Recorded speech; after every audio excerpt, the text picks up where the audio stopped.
நான் ஹாஸ்பிட்டல்ல கிடந்ததுக்கு இவர் 3 நாளா கடைய அடைச்சுட்டாராம். அது தேவையில்லாத விஷயமா. ஆனா இவருக்கு காய்ச்சல், தலைவலினா இவர் பின்னாடியே போய்க்கிட்டு இருக்கணும். அப்படி சொல்லும்போது பாண்டியன் சொல்லுவான், "ஏன்டி இப்போ எது எடுத்தாலும் நீ குத்தமா கண்டுபிடிச்சுக்கிட்டு இருக்க." கோமதி உடனே சொல்லுவா, "நீங்க கடையிலே இருங்க. ஒரு கடைய 10 கடையாக்குங்க. எனக்கு என்ன இப்ப ஏன் என் பின்னாடி வந்துட்டுருக்கீங்க? நான்லாம் உங்க கூட வர்ற மாரி ஐடியாவே இல்லன்னு" சொல்லிட்டு திரும்ப போய்க்கிட்டே இருப்பா. சொன்னா கேளு கோமதி, ஏற்கனவே உனக்கு ரொம்ப உடம்பு சரியில்லாம இருக்கு அப்படின்னு சொல்லிட்டு இருக்கும்போது, இவ தலைய பிடிச்சுட்டு அப்படியே தல சுத்துற மாரி நிப்பா. "ஏன்டி திரும்பி எதுவும் ஆயிடுச்சா?" அப்படின்னு சொல்லும்போது, அவ ஒரு இடத்துல அப்படியே நிக்க ஆரம்பிச்சுருவா.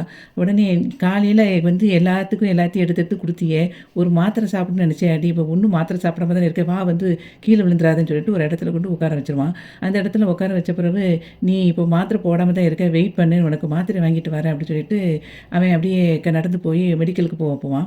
அப்போ போறதுக்கு முன்னாடி சரவணுக்கு ஃபோன் பண்ணுவான். அப்போ சரவணன் கேட்பான், "அப்பா என்னாச்சு? அம்மாவுக்கு என்னாச்சு? எப்படி இருக்காங்க?" அப்படி இப்படிங்கும்போது, "உங்க அம்மாவ பத்திலாம் கவலைப்பட்டுட்டு இருக்காதடா இப்போ. நான் உங்க அம்மாவ பார்த்துக்கிறேன். உங்க அம்மா இப்போ வந்து காலையில சாப்பிடுறதுக்கு முன்னாடி போட வேண்டிய மாத்திரையும், அதுக்கப்புறம் போட வேண்டிய மாத்திரையும் மட்டும் என்னன்னு சொல்லி பார்த்து எனக்கு கொஞ்சம் அனுப்பிவிடு." அப்படின்னு சொல்லுவான். சரிப்பா உங்களுக்கு நான் அனுப்பி வைக்கிறேன்னு சொல்லிட்டு வச்சுருவான். அப்போ அங்க வந்து மீனா, ராஜி அதுக்கப்புறம் கதிரும், சரவணன் 4 பேரும் உட்காந்து பேசிட்டு இருப்பாங்க.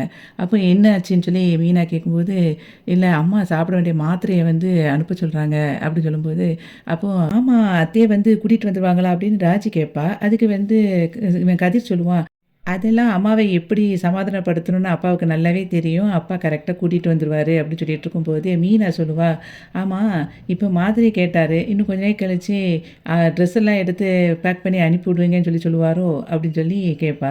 ராஜி வந்து "எதுக்கு?" அப்படின்னு கேட்கும்போது, "இல்ல அப்படியே வந்துட்டு எங்கேயாவது வெளியூருக்கு எங்கேயாவது சுற்றுப்பயணம் மேற்கொள்ள போயிருவாங்களோ?" அப்படின்னு சொல்லிட்டு மீனா கேட்கும்போது, "நீங்க வேற அக்கா.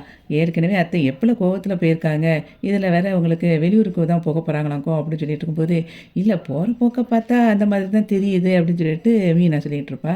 அதுக்கப்புறம் அங்கேருந்து சரவணனுக்கு அனுப்புன சீட்ட பார்த்துட்டு, பாண்டியன் போய் மெடிக்கல்ல வாங்கிட்டு வருவான்.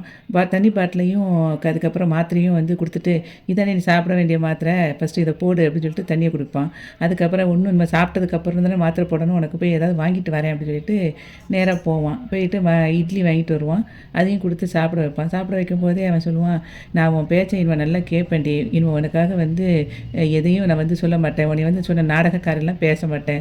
என்னைய மன்னிச்சுக்க இத சாப்பிடு." அப்படின்னு சொல்லிட்டு இட்லிய குடுத்தோனே அவ சாப்பிட்டுட்டு மாத்திரை போடுவா.